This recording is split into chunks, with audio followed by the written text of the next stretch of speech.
अस्सलामुअलैकुम फ्रेंड्स, आपकी पसंदीदा चैनल लर्न विद वफा में हम आप सबका इस्तकबाल करते हैं।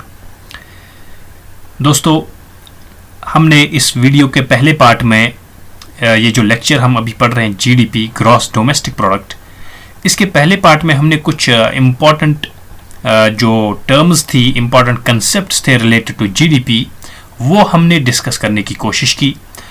उनमें हमने पढ़ा फैक्टर इनकम क्या होता है, और ट्रांसफ़र इनकम या ट्रांसफ़र पेमेंट क्या होता है, डेप्रिसिएशन क्या होता है, इन चीज़ों के बारे में हमने डिस्कस किया। इंटरमीडिएट गुड्स और फाइनल गुड्स के बारे में, तो ये सब चीज़ें हमने पहले पार्ट में हमने डिस्कस की हैं।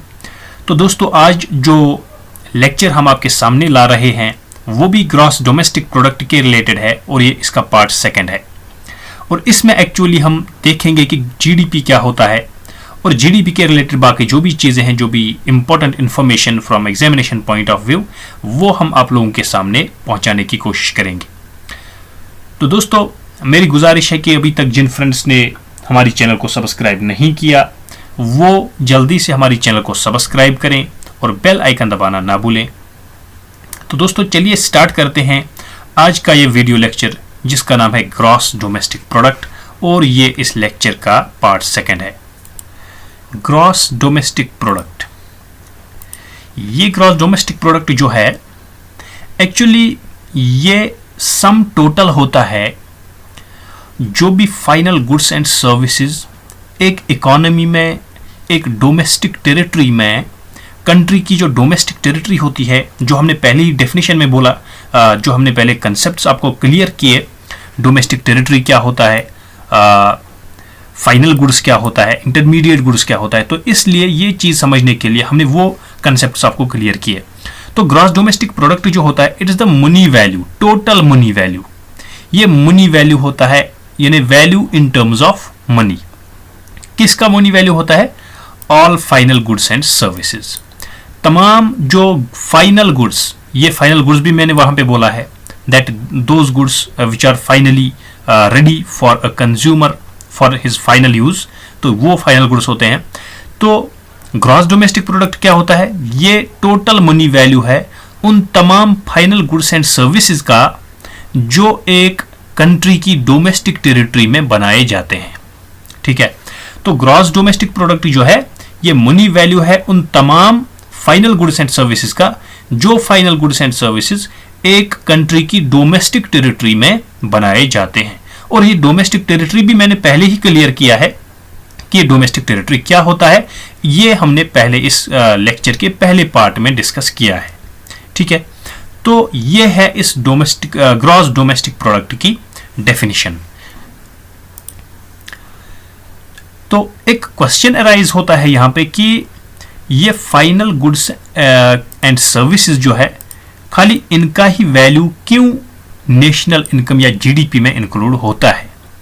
तो इसकी वजह यह है कि टू अवॉइड डबल काउंटिंग से बचने के लिए, यानी जीडीपी में डबल काउंटिंग ना हो, दो बार एक ही चीज काउंट ना की जाए, तो इस चीज से बचने के लिए हम फाइनल गुड्स को काउंट करते हैं।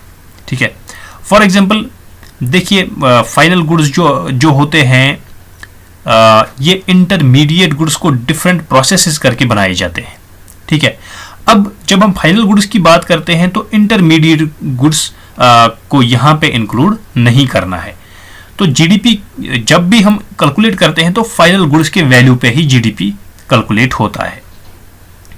इसीलिए monetary value of final goods in terms में जीडीपी को एक्सप्रेस किया जाता है। फॉर एग्जांपल, यहाँ पे एक एग्जांपल से आप समझ जाएंगे। एक फुटवेयर मैन्युफैक्चरर जो होता है, यानी कोई शूज बनाने वाला होता है। ठीक है, देखिए, वो जब शूज बनाता है तो वो उसमें लेदर भी यूज करता है, शू लेस यूज करता है, या कोई और मटेरियल भी यूज करता है। तो वो जो सारे रॉ मटेरियल्स होंगे वो इंटरमीडिएट गुड्स होते हैं। लेकिन जब ये फाइनल गुड तैयार हो जाता है, वो शू होता है फाइनल गुड। ठीक है, तो फाइनल गुड जो है शू, जीडीपी जब हम कैलकुलेट करते हैं तो इन शूज का जो फाइनल वैल्यू होता है वही हम जीडीपी में इंक्लूड करते हैं। हम एक एक करके शू लेस का वैल्यू अलग नहीं गिनते, या लेदर का वैल्यू अलग नहीं गिनते, या कोई और चीज़ जो मटेरियल इसमें लगी हो वो इसका वैल्यू अलग से नहीं काउंट करते, बल्कि हम फाइनल गुड जो हमारे पास है शूज़, उनका वैल्यू काउंट करके वो हम जीडीपी में कैलकुलेट फिर करते हैं। तो इसीलिए यही वजह है कि फाइनल गुड्स एंड सर्विसेज जो है उन्हीं का वैल्यू जीडीपी में इंक्लूड होता है। और जीडीपी फाइनल वैल्यू जो जीडीपी जो है वो मनी वैल्यू होता है, इसीलिए फाइनल गुड्स एंड सर्विसेज का। ठीक है, तो यही वजह है, इसलिए फाइनल गुड्स यूज किए, फाइनल गुड्स को काउंट किया जाता है ताकि डबल काउंटिंग ना हो। क्योंकि अगर हम शूलेस को भी काउंट करें, लेदर को भी काउंट करें और फिर शूज को भी काउंट करें तो वो फिर डबल काउंटिंग हो जाएगी। इसलिए डबल काउंटिंग से बचने के लिए हम फाइनल गुड्स एंड सर्विसेज का वैल्यू यहां पे काउंट करते हैं जीडीपी में, जीडीपी को कैलकुलेट करने में। तो आगे देखते हैं दोस्तों, जीडीपी जो होता है इसके कंपोनेंट्स क्या है। जीडीपी के कंपोनेंट्स यानी जीडीपी में कौन कौन सी चीज इंक्लूड होती है। जीडीपी में सबसे पहले कंजम्पशन एक्सपेंडिचर इंक्लूड होता है, यानी वो एक्सपेंडिचर जो हम कंजम्पशन गुड्स पे इन्वेस्ट करते हैं, यानी जो हम एक्सपेंडिचर लगाते हैं कंजम्पशन गुड्स पे, वो जो एक्सपेंडिचर होता है हमारा वो इसमें इंक्लूड होता है। इस तरीके से इन्वेस्टमेंट एक्सपेंडिचर जो कैपिटल गुड्स पे हम यूज करते हैं, यानी वो गुड्स जो फर्दर इनकम जनरेट करने के लिए हम यूज करते हैं, उनको कैपिटल गुड्स कहा जाता है। और उन कैपिटल गुड्स पर जो एक्सपेंडिचर होता है उसको इन्वेस्टमेंट एक्सपेंडिचर कहा जाता है। तो एक्सपेंडिचर की दो टाइप्स हैं, एक होता है कंजम्पशन एक्सपेंडिचर, दूसरा होता है investment expenditure. Consumption expenditure is incurred on consumption goods and investment expenditure is incurred on capital goods.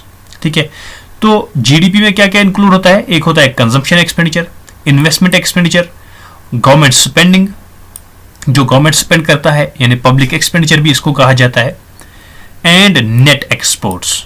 Net exports, net exports is the difference between exports and imports, यानी exports minus imports. ठीक है, therefore we can say that GDP is equal to C plus I plus G plus net exports, x minus m, exports minus imports, this is net export. So this GDP is the collection of all these components. ठीक है, तो जब ये components हम मिला के देखेंगे तो जीडीपी बनता है, ग्रॉस डोमेस्टिक प्रोडक्ट बनता है।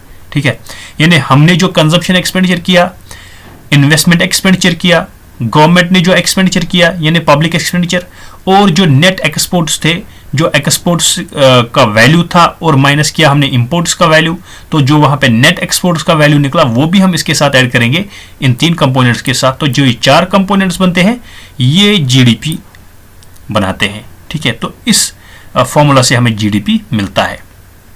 ठीक है, तो जीडीपी का जो एक कंसेप्ट है ये सबसे पहले इन्वेंट किया गया था 18th सेंचुरी में। ठीक है, ये बात भी आप लोगों को याद रखनी है कि जीडीपी का जो कंसेप्ट था it was invented for the first time in the 18th century. लेकिन जो मॉडर्न कंसेप्ट है इस जीडीपी का वो डेवलप किया गया by the American economist Simon Kuznets. ठीक है, साइमन कुजनेट्स जो है ये एक अमेरिकन इकोनॉमिस्ट है, इन्होंने modern concept of GDP develop किया इन 1934 और इस मॉडर्न कंसेप्ट को अडॉप्ट किया गया as a measure of countries economy. यानी कंट्रीज इकोनॉमी का जब मेजरमेंट हम करते हैं, यानी जब भी हम बोलते हैं कि इस कंट्री की इकोनॉमी छोटी है या उस कंट्री की इकोनॉमी बड़ी है, तो उस टाइम हम जीडीपी की बात कर रहे होते हैं। तो ये जो कंसेप्ट जीडीपी का एक्सेप्ट किया गया, अडॉप्ट किया गया as a measure of countries economy, यानी मेजर कंट्री की इकोनॉमी को मेजर करने के लिए जो कंसेप्ट जीडीपी का इंप्लीमेंट किया गया वो किया गया ब्रिटन वुड्स कॉन्फ्रेंस, आपने सुना होगा 1944 में जो हेल्ड हुई।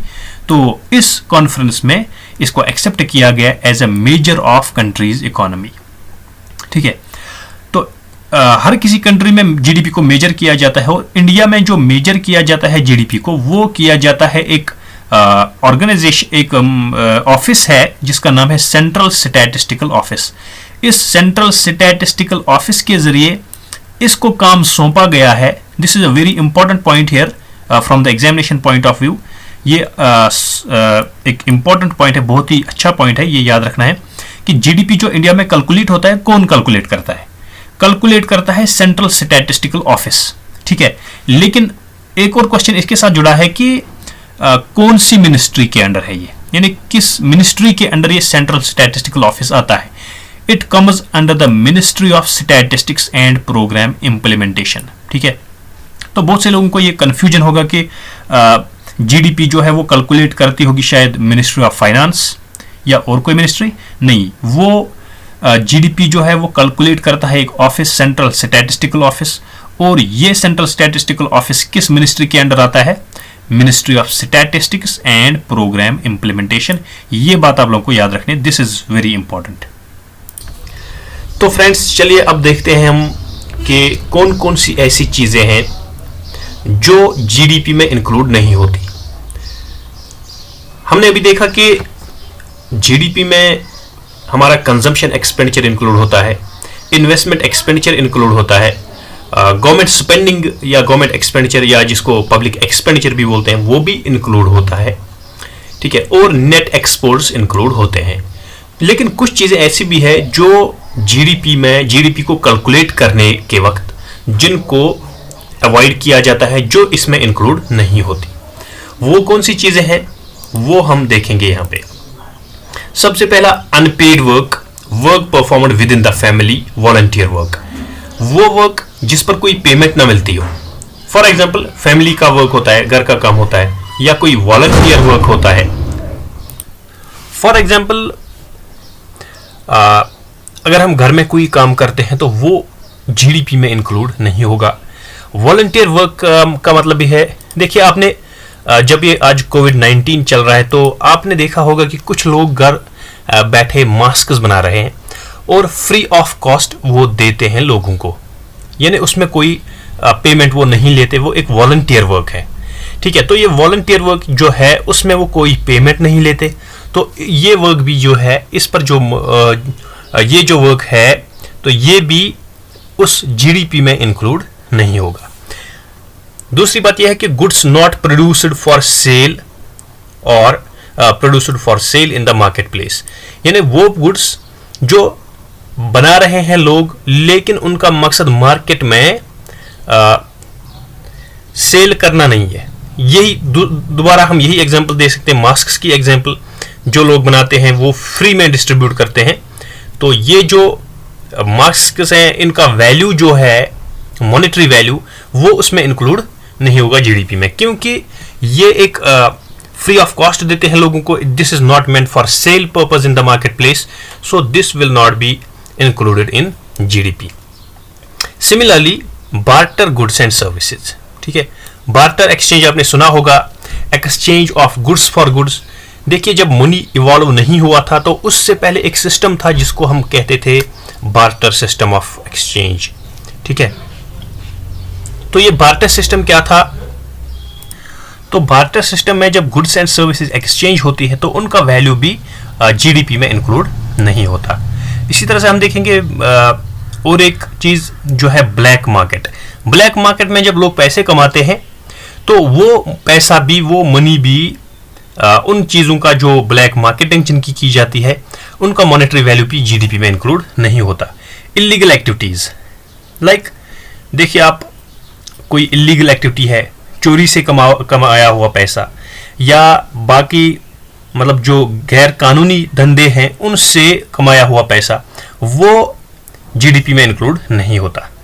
ट्रांसफर पेमेंट्स, ये तो खैर हमने पहले भी बोला था आप लोगों को कि ट्रांसफर इनकम्स जो है, ट्रांसफर इनकम और जब हमने फैक्टर इनकम्स की डिफरेंस आप लोगों को बोली थी तो उस टाइम मैंने बोला था कि ट्रांसफर पेमेंट्स या ट्रांसफर इनकम्स जो है ये एक यूनिलेटरल पेमेंट होती है, ये एक तरफा एक पेमेंट होती है, ये दोनों तरफ से नहीं होती है।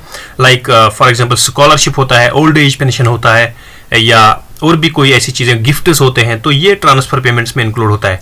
लेकिन ये ट्रांसफर पेमेंट जो है ये जीडीपी को कैलकुलेट करने में इंक्लूड नहीं होती। सेल ऑफ यूज्ड गुड्स, वो गुड्स जो ऑलरेडी यूज किए गए हों, जब उनको दोबारा फिर सेल किया जाता है, ठीक है, तो वो फॉर एग्जांपल हमने एक कार खरीदी या बाइक खरीदी, फिर हमने उसको यूज किया और फिर उसके बाद उसको सेल किया। ठीक है, देखिए एक बार तो वो सेल हो चुकी है, पहली बार जब वो कंपनी से लाई गई उस टाइम तो उसका मॉनेटरी वैल्यू इंक्लूड होगा, लेकिन जब दोबारा इसको सेल किया जाएगा उस टाइम इसका जो मॉनेटरी वैल्यू है वो इंक्लूड नहीं होगा जीडीपी में, क्योंकि ये फिर डबल काउंटिंग हो जाएगी। तो जीडीपी में कभी डबल काउंटिंग नहीं करनी चाहिए, because it will give us an odd figure of GDP. इसी तरह से intermediate goods and services that are used to produce other final goods and services. तो ये भी मैंने पहले ही क्लियर किया था आप लोगों को, इंटरमीडिएट गुड्स क्या होते हैं और फाइनल गुड्स क्या होते हैं। तो इंटरमीडिएट गुड्स एंड सर्विसेज जो है इन्हीं को प्रोसेस करके, इन्हीं को वैल्यू ऐड करके फिर फाइनल गुड्स एंड सर्विसेज की शेप दी जाती है। तो intermediate goods and services, these are not also included in the national GDP. इसके बदले क्या किया जाता है, फाइनल गुड्स एंड सर्विसेज, उनका मॉनेटरी वैल्यू जो है वो गुड्स एंड वो जीडीपी को कैलकुलेट करने में वो इंक्लूड किया जाता है।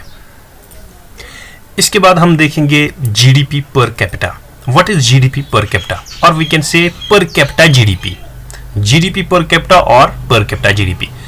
तो जीडीपी पर कैपिटा क्या होता है, it is calculated by dividing nominal GDP by the total population of the country. Nominal GDP को जब हम डिवाइड करते हैं total population of the country से, तो वहां जो हमें निकलता है, वहां से जो रिजल्ट हमें मिलता है वो होता है GDP per capita. Now what is this nominal GDP? Nominal GDP is GDP at current prices. ठीक है, जीडीपी एट करंट प्राइसेस, यानी करंट प्राइसेस जो प्रिवेल है मार्केट में, उन पर जो जीडीपी हमें मिलता है, जीडीपी एट करंट प्राइस, उसको हम कहते हैं nominal GDP.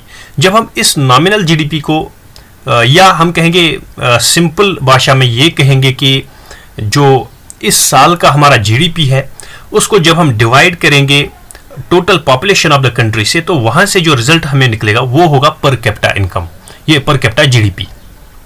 Per capita GDP actually होता है पर हेड जीडीपी, यानी एक कंट्री में एवरेज में एक पर्सन कितना कंट्रीब्यूट करता है टोटल जीडीपी को, वो होता है पर कैपिटा जीडीपी। ठीक है, it expresses the average economic output पर पर्सन, ठीक है, ऑफ द कंट्री। यानी पूरी कंट्री में जो भी पर्सन हैं, जो भी लोग हैं, वो जीडीपी को कितना पर्सन बाय पर्सन हम देखेंगे कि एक पर्सन एवरेज में कितना जीडीपी को कंट्रीब्यूट करता है, वो होता है GDP per capita. So we can say GDP per capita is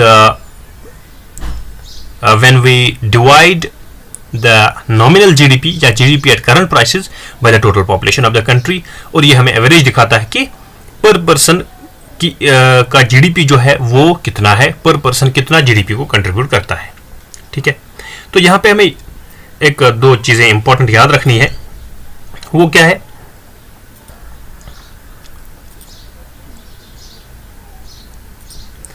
when an economy experiences several consecutive quarters of positive GDP, जब एक इकोनॉमी में जीडीपी राइज होता जा रहा है, यानी कंसेक्यूटिव क्वार्टर्स में बार बार हम देखते हैं कि जीडीपी ग्रो होता जा रहा है, राइज होता जा रहा है, तो इस प्रोसेस को, इस पीरियड को कहा जाता है एक्सपेंशन इन द इकोनॉमी, और we can say economic boom इसको कहा जाता है, क्योंकि एक बूस्ट मिलता है इकोनॉमी को, इकोनॉमी रोज बरोज ग्रो होती जाती है, जीडीपी इंक्रीज होता जाता है। तो इस पीरियड को कहा जाता है इकोनॉमिक बूम या कहा जाता है एक्सपेंशन। ठीक है, लेकिन इसके बरक्स अगर हम देखेंगे, जब इकोनॉमी में continuously consecutively negative GDP growth होती है, यानी कम ग्रोथ होती जाती है, तो उस टाइम हम उस सिचुएशन को कहेंगे रिसेशन। आपने सुना होगा कभी इकोनॉमिक रिसेशन या इकोनॉमिक डिप्रेशन, आप लोगों ने सुना होगा। तो ये वही होता है कि जब जीडीपी ग्रोथ नेगेटिव हो जाती है, और इसको कहा जाता है आल्सो इकोनॉमिक बस्ट। ठीक है, और एक बात इंपॉर्टेंट है कि इंडिया में जो टेरिशरी सेक्टर है वो सबसे बड़ा सेक्टर है जो जीडीपी में ज्यादा कंट्रीब्यूट करता है। ठीक है, आपने सुना होगा primary sector, secondary sector and tertiary sector. So this tertiary sector which is also known as service sector, tertiary sector को का दूसरा नाम जो है वो सर्विस सेक्टर भी है, और यही सर्विस सेक्टर जो है ये सबसे ज्यादा कंट्रीब्यूट करता है जीडीपी को। ठीक है, जब भी जीडीपी इंडिया में आजकल कैलकुलेट किया जाता है, तो उस टाइम जीडीपी में जो सबसे ज्यादा कंट्रीब्यूशन होता है वो टेरिशरी सेक्टर का होता है या सर्विस सेक्टर का होता है। तो चलिए दोस्तों, अब हम देखते हैं what is GDP at constant prices and what is GDP at current prices. ठीक ठीक है, GDP at current prices and GDP at constant prices. This GDP at current prices it is also known as GDP at ये nominal GDP. ठीक है, GDP at current prices इसका दूसरा नाम है नॉमिनल जीडीपी. ठीक है, और आमतौर पर इसको इसी नाम से पुकारा जाता है, याद किया जाता है, नॉमिनल जीडीपी. और constant prices, GDP at constant prices, इसका दूसरा नाम है रियल जीडीपी. ठीक है, so we will see the difference between nominal GDP and real GDP. What is nominal GDP और GDP at current prices and what is real GDP और GDP at constant prices. ठीक है, so let me remind you the definition of GDP, gross domestic product. GDP is the market value of all final goods and services produced within the domestic territory of a country during a period of an accounting year. एक साल के लिए जितना भी domestic territory of a country में produce किया जाएगा goods and services, उनका उन फाइनल गुड्स एंड सर्विसेज का मार्केट वैल्यू जो होगा वो होगा जीडीपी ऑफ द कंट्री. ठीक है, अब देखिए यहां पे थोड़ी सी चीजें डिफर हो जाती हैं जब हम nominal GDP versus real GDP पढ़ते हैं. पहले हम करंट प्राइसेस पर जो जीडीपी निकलता है, नॉमिनल जीडीपी, उसको समझने की कोशिश करेंगे. So what is this GDP at current prices? It is the market value of final goods and services produced within the domestic territory of a country during an accounting year. यहां तक तो GDP की ही definition है. ठीक है, अब आगे देखिए, estimated at current year prices. Estimated at current year prices यानी इस साल के जो प्राइसेस थे उस पर जब जीडीपी को कैलकुलेट किया जाएगा, उन प्राइसेस पर. देखिए, हमने पहले कहा कि ये मार्केट वैल्यू या मनी वैल्यू है फाइनल गुड्स एंड सर्विसेज का. मनी वैल्यू का मतलब क्या है? हम वो कहां से देखेंगे? वो प्राइस से देखेंगे कि प्राइस इसका कितना था. फॉर एग्जाम्पल, हम पूरे मुल्क में देखते हैं कि शूज कितने निकले, यानी इस साल शूज की प्रोडक्शन कितनी हुई, कार्स की प्रोडक्शन कितनी हुई, या बाकी चीजों की प्रोडक्शन कितनी हुई. तो जब हम उनका मॉनेटरी वैल्यू फिर देखते हैं, वो किसकी शक्ल में देखेंगे? वो तो प्राइस की शक्ल में ही हम देखेंगे कि इसका मॉनेटरी वैल्यू क्या था. तो जब हम करंट प्राइसेस पर, करंट ईयर प्राइसेस पर जीडीपी कैलकुलेट करते हैं, इस साल के फॉर एग्जांपल हम 2020 का जीडीपी कैलकुलेट कर रहे हैं, तो जब हम इसी साल के प्राइसेस को भी कंसिडर करके जीडीपी कैलकुलेट करेंगे, इस साल के प्राइसेस को कंसिडर करके, तो इस साल के प्राइसेस पर हम जीडीपी जब कैलकुलेट करेंगे तो उस जीडीपी को कहा जाएगा नॉमिनल जीडीपी या जीडीपी एट करंट प्राइसेस. ठीक है, और ये जो जीडीपी है eight current prices, it can increase if price level rises. ये जीडीपी जो है नॉमिनल जीडीपी या GDP at current price, it depends upon the rise in price level.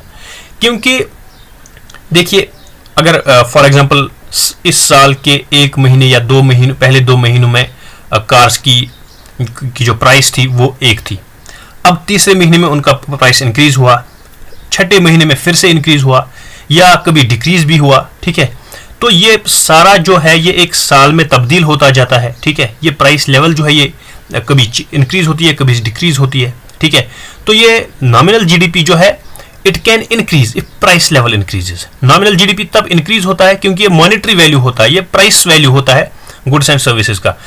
तब ये इंक्रीज होता है जब प्राइस लेवल इंक्रीज होगी. ठीक है, अगरचे गुड्स एंड सर्विसेज की प्रोडक्शन में इंक्रीज नहीं हुई, लेकिन प्राइस लेवल जब इंक्रीज हुई तो नॉमिनल जीडीपी भी इंक्रीज होगा. सो nominal GDP depends on price level. ठीक है, जितना प्राइस लेवल इंक्रीज होगा उतना नॉमिनल जीडीपी भी इंक्रीज होगा. ठीक है, इसके बाद हम ये देखेंगे, और it's not a good measure of welfare of people. ये नॉमिनल जीडीपी जो है ये क्योंकि एक ही साल के लिए होता है, करंट प्राइसेस पर होता है, तो ये it is not a good measure of welfare of people. इससे पूरी तरह से वेलफेयर ऑफ पीपल मेजर नहीं किया जा सकता क्योंकि ये एक ही साल के लिए कंसिडर किया जाता है, कैलकुलेट किया जाता है. अब देखिए जीडीपी एट कांस्टेंट प्राइसेस क्या होता है. जीडीपी एट कांस्टेंट प्राइसेस, और this is also known as real GDP. ठीक है, लेकिन एक बात यहाँ पे मैं फिर से बोलूँगा कि जब हमने पढ़ा कि यहाँ पे प्राइस लेवल का ये इंटरवेंशन होता है, इंटरफेरेंस होता है, तो इसमें इन्फ्लेशन भी इंक्लूड की जाती है. ठीक है, इस नॉमिनल जीडीपी में इन्फ्लेशन भी इंक्लूड की जाती है. ठीक है, inflation is also included. Inflation means rising prices. Rising prices are included in this nominal GDP. Rising prices का रोल भी यहाँ पे होता है ये आप प्लीज नोट करके लिखें कि राइजिंग प्राइसेस या इन्फ्लेशन का रोल भी नॉमिनल जीडीपी में होता है। ठीक है, अब देखिए market value of all final goods and services produced within the domestic territory of a country during an accounting year as estimated at base year prices. ठीक है, बेस ईयर प्राइसेस, यहां पे हमने देखा था करंट ईयर प्राइसेस। जब हम current year prices पर जीडीपी कैलकुलेट करते हैं तो उसको कहा जाता है करंट ईयर, ये उसको कहा जाता है जीडीपी एट करंट प्राइसेस या नॉमिनल जीडीपी। लेकिन जब हम जीडीपी को कैलकुलेट करते हैं किसी बेस ईयर की बुनियाद पर, प्राइसेस की बुनियाद पर, कोई बेस ईयर हमने रखा, फॉर एग्जांपल 2013-14 हमने बेस ईयर रखा, उन प्राइसेस पर जब हम आज ये जीडीपी कैलकुलेट करेंगे तो उसको कहा जाएगा जीडीपी एट कांस्टेंट प्राइसेस या रियल जीडीपी। ठीक है, यानी 2014-15 जो फाइनेंशियल ईयर था उसमें जो प्राइसेस थे उन प्राइसेस की बुनियाद पर आज हम जीडीपी, आज के प्राइसेस को हम कंसिडर नहीं करेंगे, हम कंसिडर करेंगे बेस ईयर के प्राइसेस को और उन प्राइसेस पर हम जीडीपी कैलकुलेट करेंगे, उसको कहा जाएगा रियल जीडीपी और जीडीपी एट कांस्टेंट प्राइसेस। तो इस जीडीपी में एक बात आप याद रखेंगे कि इसमें इन्फ्लेशन का कोई इंटरवेंशन नहीं होता, इंटरफेरेंस नहीं होता, क्योंकि हम 2013-14 अगर हम बेस ईयर रखें तो तब से लेके आज तक कितनी इन्फ्लेशन हुई होगी वो हम कंसिडर नहीं करते। ठीक है, वो हम छोड़ देते हैं, वो हम अवॉइड करते हैं। तो 2013-14 के बेस ईयर के प्राइसेस पर हम उसकी बुनियाद पर हम जीडीपी कैलकुलेट करते हैं तो उसको कहा जाता है जीडीपी एट कांस्टेंट प्राइसेस और this is also known as real GDP. So it can increase only when flow of goods and services increases in the economy. ये जीडीपी तब इंक्रीज होता है जब flow of goods and services increase होगा, क्योंकि हमने पहले ही बोला कि इसमें प्राइस राइज का कोई इंटरवेंशन नहीं होता है। ठीक है, यहां पर हमने देखा था नॉमिनल जीडीपी में जब प्राइस लेवल राइज होगा, क्योंकि इसमें इन्फ्लेशन भी इंक्लूड होती थी, जब प्राइस लेवल राइज होगा तो तब जीडीपी एट करंट प्राइसेस भी इंक्रीज होगा। ठीक है, लेकिन यहाँ पे ये बात नहीं है, यहाँ पे इंक्रीज इन जीडीपी किस बात पे डिपेंड करता है, जब flow of goods and services increase होगा तभी जीडीपी भी इंक्रीज होगा। ठीक है, तो यहाँ पे इन्फ्लेशन इंक्लूड नहीं होती, राइजिंग प्राइसेस यहाँ पे इंक्लूड नहीं होते and it is also known as real GDP. It is a good measure of welfare of people. इस चीज से लोगों का वेलफेयर हमें पूरा पता चलता है, क्योंकि ये बहुत सालों के लिए हम देखते हैं। फॉर एग्जांपल हमने अभी बेस ईयर रखा 2013-14, तब से लेके हम आज तक देखेंगे कि कितना जीडीपी इंक्रीज हुआ, तो वो वेलफेयर ऑफ पीपल हमें खुद पता चलेगा। ठीक है, तो this is the difference between GDP at current prices और nominal GDP and GDP at constant prices और real GDP. So friends, this was all about GDP. Inshallah, in the next lecture we will discuss about government budgeting and other things related to budget. Panchayat के लिए जो budget होता है या other things जो भी होगा बजट के रिलेटेड, तो वो हम अगले लेक्चर में डिस्कस करेंगे। जीडीपी में इतना ही था। अब कुछ लोग बोल रहे हैं कि जीएनपी भी डिस्कस कीजिए, लेकिन वहाँ पे आपके सिलेबस में जीएनपी नहीं है, ग्रॉस नेशनल प्रोडक्ट नहीं है, खाली जीडीपी दिया हुआ है। तो जीडीपी का हर कोई एंगल मैंने टच किया, हर कोई जो है इसका स्फीयर जो था वो मैंने टच किया। I have not skipped anything in this GDP. तो इंशाल्लाह जो हमने पढ़ाया जीडीपी में, तो इसी से आप एक्सपेक्ट कर सकते हैं एग्जाम में। अब देखिए, हमने कुछ ऑब्जेक्टिव टाइप क्वेश्चंस आप लोगों के लिए रखे हैं, वो भी जल्दी में डिस्कस करेंगे, तो उससे आप लोगों को थोड़ी सी अंडरस्टैंडिंग आपकी चेक होगी। चलिए देखते हैं ऑब्जेक्टिव टाइप क्वेश्चंस। सबसे पहला ऑब्जेक्टिव टाइप क्वेश्चन हमारे पास है multiple choice question. Which ministry is responsible for calculating GDP in India? India में कौन सी मिनिस्ट्री है जो जीडीपी को कैलकुलेट करती है? ठीक है, ministry of finance, ministry of commerce and industry, ministry of central statistical and programme implementation, ministry of consumer affairs. तो इन चारों में से आप लोगों को देखना है कि राइट ऑप्शन कौन सा है।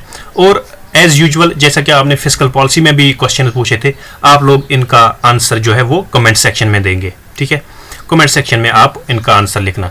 तो ये आप पहला देखेंगे कि कौन सी मिनिस्ट्री है जो रेस्पॉन्सिबल है for calculating GDP in India, कौन सी मिनिस्ट्री इंडिया में जीडीपी कैलकुलेट करती है। दूसरा क्वेश्चन है हमारे पास, consider the following statements and identify the right ones. आप लोग ये स्टेटमेंट्स दो यहां पे दिए हुए हैं, ये आप देखें और फिर आप देखें कि राइट स्टेटमेंट कौन सा है इनमें, या दोनों है या एक ही है या कोई नहीं है। While calculating GDP, income generated by foreigners in a country residing for more than 1 year is taken into consideration. जब GDP कैलकुलेट किया जाता है तो इनकम जो जनरेट करते हैं फॉरेनर्स, फॉर एग्जांपल इंडिया में फॉरेनर्स आए हैं, वो यहाँ पे रहे हैं मोर देन 1 ईयर के लिए, 1 साल से ज्यादा के लिए, और वो यहाँ पे कुछ इनकम जनरेट करते हैं। तो जब हम जीडीपी इंडिया का कैलकुलेट करते हैं तो उनकी इनकम जो है वो भी हमारे जीडीपी में इंक्लूड होती है। एक स्टेटमेंट तो ये है, ठीक है। यानी जब हम जीडीपी इंडिया का कैलकुलेट करते हैं या किसी भी कंट्री का कैलकुलेट करते हैं, उस कंट्री में जो फॉरेनर्स होते हैं अगर वो 1 साल के लिए, 1 साल से ज्यादा के लिए वहां पे रहे हैं तो उनकी जनरेटेड इनकम जो है वो भी जीडीपी में इंक्लूड होगी, ठीक है। ये एक स्टेटमेंट है। दूसरा स्टेटमेंट ये है, while calculating GDP, income generated by nationals of a country outside the country is taken into account। GDP calculate करते वक्त जो हमारे नेशनल्स हैं, यानी हमारी कंट्री के सिटीजन जो हैं वो फॉरेन कंट्रीज में रहे हैं, ठीक है, उनकी वहां पे जो इनकम जनरेट हुई होगी, जो उन्होंने वहां पे इनकम कमाई, वो भी हमारे जीडीपी में इंक्लूड होगी, ठीक है। तो अब आप लोगों को देखना है कि राइट ऑप्शन इसका कौन सा है। 1 ओनली, क्या खाली पहला वाला सही है, सेकंड ओनली दूसरा वाला सही है, बोथ या दोनों सही है, या नन, या इनमें से कोई भी सही नहीं है। इसका भी आप कमेंट सेक्शन में आंसर लिखेंगे। The average income of a country is, country की एवरेज इनकम जो होती है उसको क्या कहते हैं? Per capita income, disposable income, inflation rate, या रियल नेशनल इनकम, इसको क्या कहा जाता है? तो ये भी आप लोगों को देखना होगा। एवरेज इनकम जो है in a total income of the country divided by population of the country, उसको क्या कहा जाता है? तो वो average income of the country होती है। आप लोगों को राइट ऑप्शन देखना है कि कौन सा राइट ऑप्शन यहाँ पे इसका सही आंसर आएगा। और एक ऑब्जेक्टिव टाइप क्वेश्चन है हमारे पास, which statement is correct for nominal GDP? Nominal GDP को लेके इन स्टेटमेंट से कौन सा स्टेटमेंट करेक्ट है? ठीक है, अभी हमने नॉमिनल जीडीपी पढ़ा। Nominal GDP is calculated based on current prices. क्या नॉमिनल जीडीपी को करंट प्राइसेस की बुनियाद पे मेजर किया जाता है? Nominal GDP is calculated based on base prices, यानी base year prices. Nominal GDP को बेस ईयर प्राइसेस पे कैलकुलेट किया जाता है। या data on nominal GDP shows an accurate picture of the economy as compare to real GDP. Nominal GDP जो है उससे जो पिक्चर मिलती है हमें इकोनॉमी की वो एक्यूरेट होती है देन रियल जीडीपी, ठीक है। यानी उससे हमें पूरी इकोनॉमिक ग्रोथ या वेलफेयर ऑफ द पीपल पता चलता है रियल जीडीपी से, ठीक है। कंपेयर करके जब हम नॉमिनल जीडीपी और रियल जीडीपी को कंपेयर करते हैं तो नॉमिनल जीडीपी से हमें ज्यादा वेलफेयर ऑफ द पीपल पता चलता है। तो इन तीनों में से आपको देखना है सही कौन सा है। क्या ऑप्शन ए जो है 2 और 3 सही है, दूसरा ऑप्शन और तीसरा ऑप्शन? क्या खाली दूसरा ऑप्शन सही है? क्या खाली पहला ऑप्शन सही है? या क्या पहला और तीसरा ऑप्शन सही है? तो यहां पर भी आप लोगों को देखना है कि राइट आंसर कौन सा है। इसका आंसर भी आप कमेंट सेक्शन में जरूर देंगे। और एक क्वेश्चन है हमारे पास, this is a very simple and very easy question, you can answer it easily. Who releases data of national income in India? India में नेशनल इनकम का डेटा जो है या जीडीपी का भी जो डेटा है वो कौन रिलीज करता है? यानी जीडीपी कौन कैलकुलेट करता है या जो इसका डेटा है वो रिलीज कौन करता है, ठीक है। NSSO, CSO, Niti Aayog and none of the above. NSSO की फुल फॉर्म है नेशनल सैंपल सर्वे ऑफिस, ठीक है, national sample survey office. CSO central statistical office and Niti Aayog national institution of transforming India Aayog. तो ये इन तीनों में से देखना है कि कौन सा राइट ऑप्शन है जो नेशनल इनकम का डेटा जो है रिलीज करता है या जीडीपी का डेटा रिलीज करता है। सो I want the answers of all these questions in comment section, friends. So friends, I hope that all the concepts are clear to you. GDP को लेके, GDP के रिलेटेड सभी concepts आपको clear हुए होंगे और जो भी आपको अभी तक confusions थे वो इंशाल्लाह आप लोगों के क्लियर हुए होंगे। और I would like to suggest you to follow our channel continuously. सारे वीडियो लेक्चर्स आप देखें। इंशाल्लाह इकोनॉमिक्स का जो सेक्शन है वो आपका पूरा कंप्लीट हो जाएगा, आपको कोई कंफ्यूजन नहीं रहेगा। और अभी तक जिन फ्रेंड्स ने हमारे चैनल को सब्सक्राइब नहीं किया, I would like them to suggest them to subscribe our channel for future updates for all competitive examination related video lectures. Thank you, have a nice day.